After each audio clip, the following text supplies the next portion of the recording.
सभी भैया बहनों का आज की कक्षा में हार्दिक स्वागत और अभिनंदन है। जैसा कि आप जानते हैं कि आपके पाठ्यक्रम के अंतर्गत जो काव्यांजलि पाठ्य पुस्तक है उसका अध्ययन कराया जा रहा है और उस पाठ्य पुस्तक के अंतर्गत जो अयोध्या सिंह उपाध्याय हरिओ द्वारा रचित प्रिय प्रवास महाकाव्य से संकलित जो पवन दूती का प्रकरण है उससे संबंधित व्याख्याएं आपको समझाई जा रही हैं। आप जानते हैं कि व्याख्याएं 10 नंबर की आती हैं और उन व्याख्याओं में 5 प्रश्न होते हैं।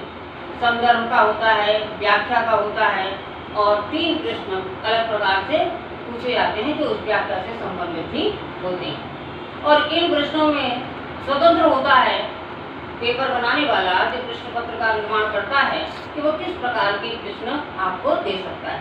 तो इसमें एक प्रश्न जो अनिवार्य रूप से आता है, पहले भी मैंने बताया कि वह प्रश्न शब्दार्थों का होता है। इन 4 शब्दार्थों के अर्थ उसमें पूछे जाते हैं और 2 नंबर का प्रश्न होता है, इसलिए 4 शब्द आधे आधे अंक के होते हैं और इस प्रकार 2 नंबर के होते हैं ये चारों शब्द। इसके अतिरिक्त अनेक बार ऐसा भी होता है कि एक प्रश्न पूरा आ जाता है कि उपयुक्त काव्यांश का काव्यगत सौंदर्य लिखिए। तो उस समय आपको पाठ परिचय के रूप में मैंने जो आपको लिखाया था जिसमें संपूर्ण काव्यगत सौंदर्य आपको लिखाया था, जैसे भाषा है, शैली है, रस है, छंद है, अलंकार है, तो ये सब आपको फिर क्रम से लिखना है और संक्षिप्त रूप में लिख देना है। तो इसलिए ये विषय भी आपके ध्यान में लगातार निरंतर हर व्याख्या के साथ रहना चाहिए कि किस भाषा का प्रयोग कवि ने किया है, संस्कृत में सुखड़ी बोली का, किस शैली का प्रयोग किया है, महाकाव्य का अंश होने के कारण प्रबंधात्मक शैली का, किस रस का प्रयोग किया है। तो आपको ध्यान में होना चाहिए कि राधा की वियोग पीड़ा का वर्णन किया गया है तो ऐसे में वियोग श्रृंगार हो। छंद में संस्कृत साहित्य का प्रसिद्ध छंद मंदाक्रांता कवि ने प्रयुक्त किया है और अलंकारों में मानवीकरण अलंकार की प्रधानता है। तो मानवीकरण अलंकार भी आपको पहले बता दिया था कि मानवीकरण जब किसी निर्जीव प्राणी को, निर्जीव वस्तु को हम किसी सजीव प्राणी का रूप देते हैं तो वहाँ पर मानवीकरण अलंकार होता है। रूपक अलंकार, इसके अतिरिक्त जितने भी प्राचीन और नवीन अलंकार हैं तो कवि ने उन सभी का किसी न किसी रूप में प्रयोग किया है या फिर वे स्वतः ही उनके भाव प्रस्तुतिकरण में स्वतः ही अपने आप में प्रयुक्त हो गए। तो यह आपका पूर्व जो विषय है जिसका पुनर्अभ्यास या जिसको मैंने पुनः कथन के माध्यम से उसको आपको पुनः स्मृत करा दिया है, पुनः उनका स्मरण करा दिया। तो अभी तक मैंने आपको 9 व्याख्याएं समझा दी। विषय आपके ध्यान में ही है कि किस प्रकार से कृष्ण वियोग से त्रस्त राधा जब प्रातःकालीन वायु का स्पर्श उसके शरीर को होता है तो भाव विवल होकर वह उसको अपनी सखी के रूप में उसका अनुभव करती है और साक्षात सखी के रूप में उसके दर्शन को मन ही मन करती है और किस प्रकार से वह अपनी वियोग पीड़ा भगवान श्री कृष्ण तक पहुंचाने के लिए अपनी उस पवन रूपी सखी से प्रार्थना करती है, उसकी अनुनय विनय करती है। इसके अतिरिक्त फिर कृष्ण भगवान के जो व्यक्तित्व है उनके सौंदर्य का वर्णन किया गया है। उसके अतिरिक्त जब वह मार्ग में जाएगी तो कौन कौन से महत्वपूर्ण स्थान जो कृष्ण लीला से संबंधित हैं वो पढ़ेंगे तो उनके सौंदर्य का वर्णन किया गया है। फिर राधा ने लोक सेविका के रूप को दर्शाया है, किस प्रकार से उसे अपने दुखों के साथ में, अपनी पीड़ा के साथ में संसार के अन्य लोगों की भी सुविधाओं का ध्यान है। तो उसने जो भवन रूपी उसकी सखी है उससे अपने लोक सेवा के भाव को भी ध्यान में रखकर लोक कर्तव्यों को का पालन करने के लिए भी उससे कहा है। और उसके वजह मथुरा पहुंचेगी तो किस प्रकार से क्या क्या उसको दिखाई देगा, किसका वो अनुभव करेगी, किनके दर्शन करेगी। तो मथुरा कृष्ण भगवान की जन्मभूमि है, पवित्र नगरी है, तीर्थ है, तो वहाँ पर मंदिरों की भव्यता का भी वर्णन किया है, किस प्रकार से मंदिर भव्य हैं, किस प्रकार के मंदिर हैं। तो अलंकारिक रूप से इसका प्रस्तुतिकरण किया गया है हरिओं जी के द्वारा। तो इसी क्रम में अब हम अगली व्याख्याएं पढ़ेंगे। तो अगली व्याख्या देखेंगे कि देखे पूजा समय मथुरा मंदिरों मध्य जाना, नाना वाद्य मधुर स्वर की मुग्धता को बढ़ाना, किंवा लेके रुचिर तरके शब्दकारी फलों को धीरे धीरे मधुर रस से मुग्ध हो बजाना। तो प्रसंग देखेंगे इसका भैया बहनों कि पवन रूपी सखी ने जब मथुरा नगरी के भव्य और अत्यधिक ऊंचे मंदिरों की भव्यता, उनकी सुंदरता के विषय में बताया, तो फिर ये भी वर्णन करती है कि उन्हीं मंदिरों में भगवान श्री कृष्ण की विभिन्न प्रकार के वाद्यों से युक्त, उनकी मधुरता से युक्त पूजा अर्चना होती है। तो जब तू मंदिर में जाएगी, मथुरा के मंदिरों में पूजा के समय, जिस समय पूजा अर्चना का समय होता है, तो कहती है राधा अपनी पवन रूपी सखी से कि हे सखी, उस समय जब पूजा अर्चना का समय हो, पूजा अर्चना की बेला हो, तो तू मथुरा में स्थित मंदिरों के अंदर, मध्य माने अब एक बार शब्दार्थ को भी देखते जाएंगे, क्योंकि अभी मैंने आपको बताया था शब्दार्थ। तो मंदिरों मध्य जाना, मध्य माने वैसे बीच में होता है, लेकिन यहाँ पर मंदिरों मध्य यानी मंदिरों के अंदर जाना माने प्रवेश करना। कि हे सखी, जिस समय पूजा की बेला हो, पूजा समय, पूजा हो रही हो, पूजा प्रारंभ होने की बेला हो, तो हे सखी तू मथुरा में स्थित मंदिरों में प्रवेश कर जाना। और नाना वाद्य मधुर स्वर, और नाना माने विभिन्न प्रकार के, वाद्यों वाद्य यानी संगीत के वाद्य, मधुर जानते हैं, स्वर भी जानते हैं, ध्वनि की मुग्धता, मुग्धता माने मधुरता को बढ़ाना। और हे सखी, वहाँ पर विभिन्न प्रकार के संगीतमय वाद्यों से युक्त मधुर स्वर में भगवान श्री कृष्ण की वंदना, उनकी अर्चना या उनकी पूजा हो रही होगी। तो मुग्धता को बढ़ाना। अब पवन कैसे मधुरता को बढ़ाएगी? तो हम सभी जानते हैं कि वायु का एक गुण है कि वह ध्वनि को भी तीव्र गति से एक स्थान से दूसरे स्थान को पहुंचाती है। जो हल्की ध्वनि होती है उसको तीव्र कर देती है। तो यही यहाँ पर कहा गया है राधा के माध्यम से। राधा कहती है कि तू अपनी गति से उस ध्वनि की, उन मधुर वाद्यों की ध्वनि को, जो मधुर ध्वनि होगी उसकी मधुरता को अपनी गति के माध्यम से और बढ़ा देना, उसमें और वृद्धि कर देना, क्योंकि तेरी गति के माध्यम से वह ध्वनि, मधुर ध्वनि जो विभिन्न प्रकार के वाद्यों की होगी वो और अधिक तीव्र होगी और अधिक मधुर होगी और दूर तक वह मधुरता लोगों के कानों तक जाएगी। फिर कहते किंबा लेके रुचिर तरके शब्दकारी फलों को। हम सभी जानते हैं वायु गतिशील होती है और वायु जब चलती है, वायु का झोंका जब आता है तो वृक्ष की टहनियाँ हिलती हैं। तो यहाँ पर वही स्मरण कराया गया है, राधा स्मरण कराती है कि हे सखी, किंबा माने या फिर, शब्द को ध्यान देंगे, किंबा या फिर। रुचिर का अर्थ है सुंदर, तरु माने वृक्ष, और शब्दकारी यानी शब्द करने वाले फलों को। और कहते हैं या फिर हे सखी, तेरी गति से वृक्षों की टहनियाँ हिलती हैं और जब वो हिलती हैं, हवा में झूलती हैं, तो स्वयं में आपस में टकराती भी हैं। तो हे सखी, तू सुंदर वृक्षों के, ऐसे सुंदर वृक्ष जिनमें शब्द करने वाले फल लगते हों, अर्थात ऐसे फल लगते हों कि जो टकराने से जिनमें ध्वनि उत्पन्न होती हो। तो ऐसे वृक्ष जिनमें शब्द करने वाले फल लगे हों और आपस में टकराने से, परस्पर जब टकराएं तेरी गति के माध्यम से, तो उनमें ध्वनि उत्पन्न हो। तो इस प्रकार से तू अपनी गति के माध्यम से ऐसे ही शब्दकारी, शब्द करने वाले फलों को, उन वृक्षों को अपनी तीव्र गति से धीरे धीरे यानी बड़ी धीमी गति से मधुर रव, मधुर जानते हैं, और रव माने ध्वनि, आवाज़, और मधुर ध्वनि से मुग्ध हो, अर्थात अत्यधिक लगन के साथ उनको अपनी गति के माध्यम से हिलाना, जिससे कि वे शब्द करने वाले फल आपस में टकराएंगे और धीरे धीरे टकराएंगे तो एक मधुर ध्वनि, मधुर आवाज़ उत्पन्न होगी और जो उन वाद्यों की मधुरता को और अधिक बढ़ाएगी और तू भी अपना योगदान, अपना सहयोग उस पूजा अर्चना में दे पाएगी। ठीक है, तो ये आपको समझा दिया है। और देखिए धीरे धीरे में पुनरुक्ति प्रकाश अलंकार, ध्यान देंगे कि मानवीकरण अलंकार आपको प्रत्येक व्याख्या में लिखना है, रूपक अलंकार भी प्रत्येक व्याख्या में लिखना, क्योंकि रूपक अलंकार के माध्यम से मानवीकरण को व्यक्त किया गया है। क्योंकि हम व्यक्त करते तो क्या कहते हैं कि पवन रूपी सखी, तो अलंकार मानवीकरण भी है और प्रस्तुतिकरण यानी उसका प्रकटीकरण हुआ है रूपक अलंकार के माध्यम से। तो रूपक अलंकार और मानवीकरण अलंकार आपको प्रत्येक व्याख्या में लिखना है।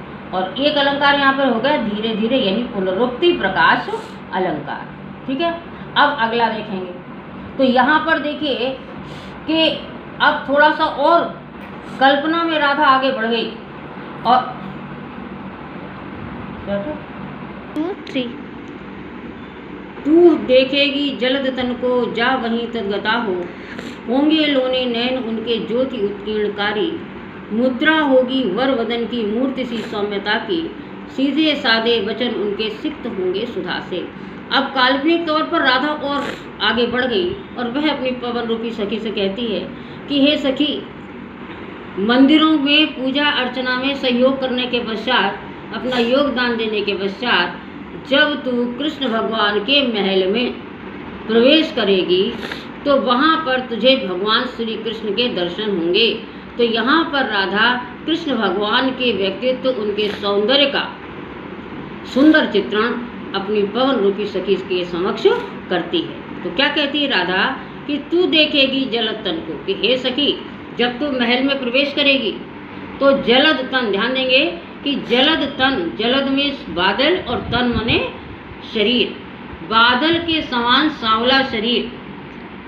तू ये सखी जैसे ही उनके महल में प्रवेश करेगी तो तू वहाँ, शब्दों का देख लेंगे कि तदगता, तद माने वहाँ, गता माने जाकर, तो वहाँ पहुँचकर, वहाँ जाकर तू बादल के समान सांवले शरीर वाले भगवान श्री कृष्ण के दर्शन करेगी। होंगे लोने नयन उनके, लोने माने सलोने, सलोने का संक्षिप्त रूप है, सलोने माने सुंदर, लोने सलोने, और सलोने का अर्थ हो गया सुंदर।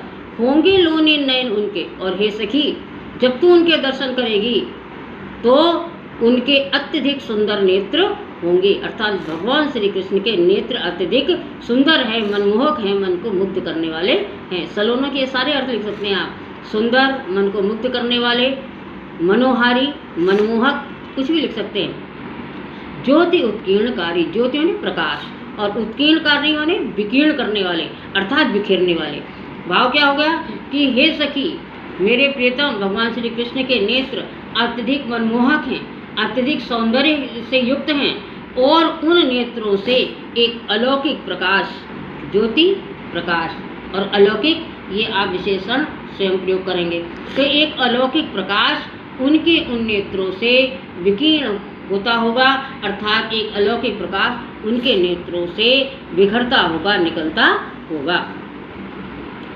अब उनके मुख की मुद्रा के विषय में राधा बताती है कि मुद्रा होगी वरवदन की, मुद्रा आकृति, वर श्रेष्ठ, वदन मुख, सौम्यता विनम्रता से युक्त। और हे सखी जब तू उनके श्रेष्ठ और सुंदर दर्शन, ध्यान देंगे ये वदन शब्द है, वदन शब्द संस्कृत का तत्सम शब्द है। वदन का अर्थ होता है मुख, और जो बदन होता है वो उर्दू का शब्द है, उसका अर्थ शरीर होता है। इसलिए ध्यान देंगे कि वदन संस्कृत का शब्द है, तत्सम शब्द है, इसलिए इसका अर्थ यहाँ पर मुख के लिए आया है। ठीक है, तो मुद्रा होगी वरवदन की, तो हे सखी उनके श्रेष्ठ और सुंदर मुख की जो आकृति होगी वो बहुत ही सौम्यता से युक्त होगी, अर्थात उनके मुख पर मूर्ति सी सौम्यता की, अर्थात विनम्रता से युक्त उनके मुखमंडल, श्रेष्ठ सुंदर मुखमंडल की आकृति, मुद्रा सौम्यता यानी विनम्रता से युक्त होगी। उनके मुख पर किसी प्रकार का कोई अहंकार दृष्टिगत नहीं होगा। तो देखेगी तो अत्यधिक विनम्रता से युक्त उनका सुंदर मुख दिखाई देगा। बातचीत करते हैं, इसके विषय में राधा बताती है कि सीधे साधे वचन उनके सिक्त होंगे सुधा से। ध्यान से देखेंगे कि वचन अर्थात हे सखी मेरे कृष्ण जो बातचीत करते हैं, जो वार्तालाप करते हैं, तो उस समय उनके वचन भी सीधे सरल होते हैं। उनमें किसी प्रकार का कोई आडंबर, कोई दिखावा, कोई भी छल कपट नहीं होता है। छल कपट से रहित सीधे सरल वाक्यों से या वचनों से वो वार्तालाप करते हैं, बातचीत करते हैं, और वे वाक्य उनके द्वारा बोले गए वे सीधे साधे सरल वचन सिक्त होंगे सुधा से। सुधा कहते हैं अमृत को। और यहाँ पर देखिए रूपक अलंकार प्रयुक्त करेंगे कि उनके वे वचन प्रेम रूपी अमृत से सिक्त माने सींचे हुए होंगे। अर्थात वो जो कुछ भी बोलते हैं वो बहुत सरल भाषा में बोलते हैं, सीधा साधा बोलते हैं, छल कपट से रहित होकर बोलते हैं, और उनके वो वचन, जो भी वचन वो बोलते हैं वो प्रेम से युक्त होते हैं। तो कवि प्रस्तुत करते हैं अलंकार के माध्यम से कि उनके वे सीधे साधे सरल छल कपट से रहित वचन प्रेम रूपी अमृत से सींचे गए होंगे। अर्थात प्रेम से युक्त उनके वचन होते हैं। तो कवि कहते हैं कि प्रेम रूपी अमृत, सुधा माने अमृत, प्रेम रूपी अमृत से सींचे हुए होंगे। अब अगला छंद देखेंगे। कृष्ण भगवान के जो शरीर है उनका सुंदर गात है, उसके सांवलेपन पर उन्होंने किस प्रकार के वस्त्रों को धारण किया है, उसका सुंदर चित्रण कवि ने राधा के माध्यम से किया है। तो नीले फूले कमल दल सी गात की श्यामता है, पीला प्यारा वसन कट में पहनते हैं खमीला, छूटी काली अलग मुख की कांति को है बढ़ाती, सदवस्त्रों में नवलतन की फूटती सी प्रभा है। तो देखिए यहाँ पर राधा कृष्ण भगवान के सांवले सुंदर शरीर पर उन्होंने किस प्रकार के सुंदर वस्त्रों को धारण किया है, किस प्रकार से उन वस्त्रों में उनका शरीर अत्यधिक सुंदर दिखाई देता है, इसका बहुत सुंदर और स्वाभाविक चित्रण किया है। तो देखिए कहती है राधा अपनी पवन रूपी सखी से कि नीले फूले कमल दल सी, कि हे सखी मेरे प्रियतम श्री कृष्ण की कमल दल, ध्यान देंगे कमल की दल माने पंखुड़ी, कमल की पंखुड़ी के समान, गात संस्कृत का शब्द है शरीर, और श्यामता सांवलापन, कि हे सखी मेरे प्रियतम भगवान श्री कृष्ण के शरीर का सांवलापन, गात शरीर, श्यामता सांवलापन। तो मेरे प्रियतम भगवान श्री कृष्ण के शरीर का सांवलापन, हे सखी कमल दल, कमल की पंखुड़ी के समान कोमल है। शरीर की कोमलता के लिए कमल की पंखुड़ी का प्रयोग, शब्द का प्रयोग किया गया। तो हे सखी मेरे प्रियतम भगवान श्री कृष्ण के शरीर का सांवलापन कमल की पंखुड़ी के समान सांवला है, अर्थात कोमल है, यानी वो सांवले हैं और उनका शरीर कमल की पंखुड़ी के समान अत्यधिक कोमल है। पीला प्यारा वसन, पीला जानते हैं प्यारा, प्रिय, सुंदर, और वसन वस्त्र जिसको हम कहते हैं पीताम्बर। तो हे सखी ऐसे उस सांवले शरीर पर, सांवले कोमल सुंदर शरीर पर हे सखी वे पीले रंग का अत्यधिक सुंदर वस्त्र, कटी कमर प्रदेश को कहते हैं, कमर को पहनते, देखिए हम पहनते बोलते हैं, क्षेत्रीय शब्द है, अपनी तरीके से प्रयोग किया है हरिओस जी ने, तो उन्होंने पहनते कहा है, और पहनते का मतलब धारण करना। जो शब्द हम लिखेंगे इसका अर्थ वो होगा धारण करना। और फबीला माने खिलने वाला, अर्थात अत्यधिक सुंदर, फबीला जो खिलता हुआ हो, अत्यधिक सुंदर दिखाई दो, पहनते माने धारण करना। तो कहते हैं हे सखी उस सांवले शरीर पर मेरे प्रीतम पीले रंग का अत्यधिक सुशोभित सुंदर लगने वाला वस्त्र अर्थात पीताम्बर अपने कमर तक धारण करते हैं, और सांवले शरीर पर वह पीला वस्त्र अर्थात पीताम्बर फबीला माने बहुत अधिक खिलता है, अर्थात उनके सांवले शरीर पर वह बहुत अधिक सुंदर दिखाई देता है। आगे देखेंगे कि छूटी काली अलग मुख की कांति को है बढ़ाती। शब्द देख लेंगे, छूटी जानते ही हैं, झूलना, लटकना, काली रंग है, अलग कहते हैं घुंघराले बालों की लट को, ध्यान देंगे, अलग कहते हैं घुंघराले बालों की लट, ठीक है। और मुख की कांति, कांति माने तेज, चमक। और हे सखी पीले वस्त्रों में सांवले मुख पर जो काले बालों की, काले और घुंघराले बालों की एक लट जो उनके माथे पर झूलती रहती है, कांति को है बढ़ाती, वह उनके मुख की उनके मुख के कांति यानी तेज को और अधिक बढ़ा देती है। यानी वो वैसे ही खिलते हैं, बहुत सुंदर दिखाई देते हैं। और ऐसे उस सांवले शरीर पर जब काली घुंघराले बालों की एक लट जब झूलती है तो वह उनके शरीर के प्रकाश को, तेज को और अधिक बढ़ा देती है, अर्थात उनका सौंदर्य कई गुना अधिक बढ़ जाता है। और सदवस्त्रों में नवल तन की फूटती सी प्रभा है। और यह सखी सदवस्त्र अर्थात अत्यधिक सुंदर, उन वस्त्रों में नवल तन अर्थात उस नव यौवन से युक्त शरीर की फूटती सी प्रभा है। प्रभा का अर्थ भी होता है तेज।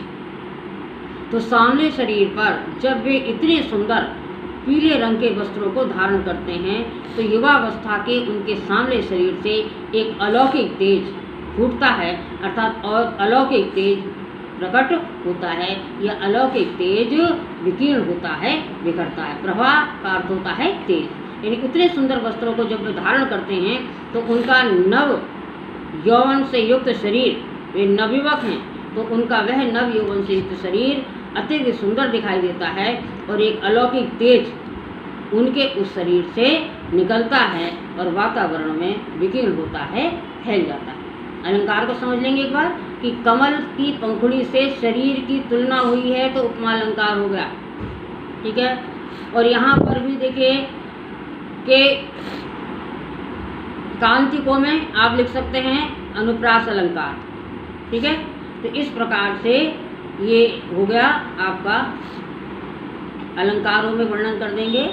उपमा अलंकार कमल की पंखुड़ी से शरीर की तुलना होने के कारण और काकी आवृत्ति होने के कारण अनुप्रास अलंकार। और दोनों अलंकार मैंने बताया वो तो लिखने ही। एक और देखिए।